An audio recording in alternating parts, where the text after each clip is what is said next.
വാഴക്കുളം വൈബ്സിൻ്റെ പുതിയ വീഡിയോയിലേക്ക് എല്ലാ പ്രിയപ്പെട്ടവർക്കും സ്വാഗതം.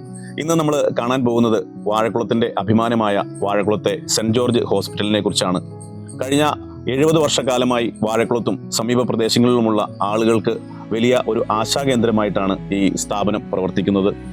വാഴക്കുളം സെൻറ് ജോർജ് ഫൊറോന പള്ളിയുടെ ഉടമസ്ഥതയിലുള്ള വാഴക്കുളം സെൻറ് ജോർജ് ഹോസ്പിറ്റൽ പതിറ്റാണ്ടുകളുടെ ചരിത്രമുറങ്ങുന്ന ഒരു സ്ഥാപനമാണ്. 1940കളിൽ വാഴക്കുളത്ത് ഒരു ആതുര ശുശ്രൂഷാ കേന്ദ്രം വേണം എന്ന ആവശ്യം ഉയർന്നു വരികയും അതിനായി ആ കാലഘട്ടത്തിൽ വാഴക്കുളം സെൻറ് ജോർജ് പള്ളിയിലെ വികാരിമാരായി വന്ന എല്ലാ വൈദികരും തന്നെ അതിനുവേണ്ടി ആത്മാർത്ഥമായി പരിശ്രമിക്കുകയും ചെയ്തു.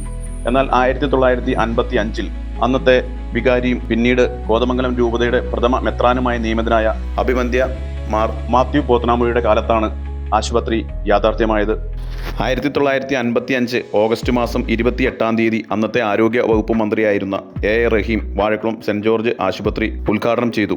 അതിനുശേഷം പ്രഗത്ഭരായ നിരവധി ഡോക്ടർമാർ ഈ ആശുപത്രിയെ ഏറ്റവും നല്ല രീതിയിൽ മുന്നോട്ട് കൊണ്ടുപോകുവാനായിട്ട് സഹായിച്ചു. വാഴക്കുളത്തിന്റെ ചരിത്രകാരനായിരുന്ന OM വർഗീസ് സാറ് അദ്ദേഹത്തിന്റെ വാഴക്കുളം ഒരു ചരിത്ര വീക്ഷണം എന്ന പുസ്തകത്തിൽ വാഴക്കുളം സെൻറ് ജോർജ് ഹോസ്പിറ്റലിനെ കുറിച്ച് തന്നെ എല്ലാം വിശദീകരിച്ചിട്ടുണ്ട്. കേരളത്തിലെ അറിയപ്പെടുന്ന വിഷ ചികിത്സാ കേന്ദ്രങ്ങളിൽ ഒന്നായിരുന്നു വാഴക്കുളം സെൻറ് ജോർജ് ഹോസ്പിറ്റൽ.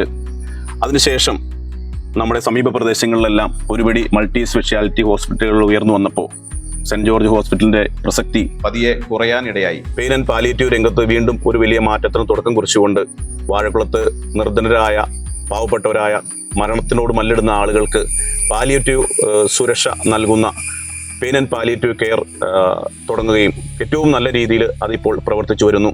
അന്ന് പാലിയേറ്റീവ് കെയറിന് നേതൃത്വം നൽകിയത് ഡോക്ടർ ലാലിന്റെ നേതൃത്വത്തിലുള്ള ടീമായിരുന്നു.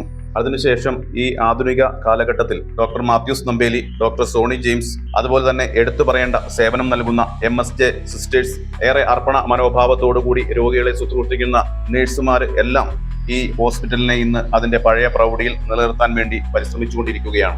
അതിനുശേഷം വാഴക്കുളത്തിന്റെ ആതുര സേവന രംഗത്തൊക്കെ അതിന്റെ മുഖച്ഛായ മാറുന്ന വലിയൊരു സംവിധാനത്തിന് വീണ്ടും തുടക്കം കുറിച്ചിരിക്കുകയാണ് വാഴക്കുളം സെൻറ് ജോർജ് ഹോസ്പിറ്റലിൽ. അതിന്റെ നിർമ്മാണ പ്രവർത്തനങ്ങൾ നടന്നുകൊണ്ടിരിക്കുന്നു. വാഴക്കുളം സൗജന്യ ഡയാലിസിസ് സെന്റർ അത് ഒരു നാടിനെ സംബന്ധിച്ച് ഏറ്റവും അത്യന്താപേക്ഷിതമാണ്. ഇനി വരുന്ന കാലഘട്ടം ആവശ്യപ്പെടുന്ന ഒരു വലിയ ചികിത്സാ സംവിധാന രീതിയാണ് ഡയാലിസിസ് യൂണിറ്റുകൾ. തീർച്ചയായിട്ടും വാഴക്കുളത്തെ സംബന്ധിച്ച് വാഴക്കുളത്ത് ജാതി മത രാഷ്ട്രീയ ചിന്തകൾക്ക് അതീതമായി എല്ലാ രാഷ്ട്രീയ പാർട്ടികളുടെയും എല്ലാ സംഘടനകളുടെയും പ്രതിനിധികളെല്ലാം ഒന്നിച്ചു ചേർന്നുകൊണ്ട് ഞാനും എൻ്റെ നാടിനൊപ്പം എന്ന ക്യാമ്പയിൻ്റെ ഭാഗമായി ഈ ഡയാലിസിൻ്റെ പ്രവർത്തനങ്ങൾ അതിൻ്റെ നിർമ്മാണ ജോലികളൊക്കെ ഞങ്ങൾ ആരംഭിച്ചു കഴിഞ്ഞു. ഏതാണ്ട് 2.5-3 മാസത്തിനുള്ളിൽ അത് ഉദ്ഘാടനം ചെയ്ത് പൊതുസമൂഹത്തിന് തുറന്നു കൊടുക്കാൻ കഴിയും എന്നാണ് വിശ്വസിക്കുന്നത്. വാഴക്കുളം സൗജന്യ ഡയാലിസിസ് സെൻറ്റർ യാഥാർത്ഥ്യമാക്കുവാനായിട്ട് ഈ നാട്ടിലുള്ള എല്ലാ ആളുകളും ജാതി മത രാഷ്ട്രീയ ചിന്തകൾക്ക് അതീതമായി ഈ വാഴക്കുളം ഡയാലിസിസ് സെന്ററിന് വേണ്ടി ഒരുമിച്ചിരിക്കുന്നു.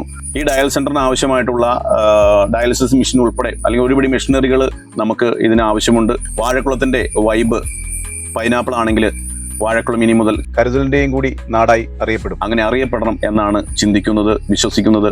നിങ്ങളുടെ എല്ലാം നിർലോഭമായ സഹകരണവും പിന്തുണയും ഈ കാര്യത്തിൽ സ്നേഹപൂർവ്വം അഭ്യർത്ഥിക്കുന്നു. ഇനി മറ്റൊരു വീഡിയോയുമായി വീണ്ടും കാണാം.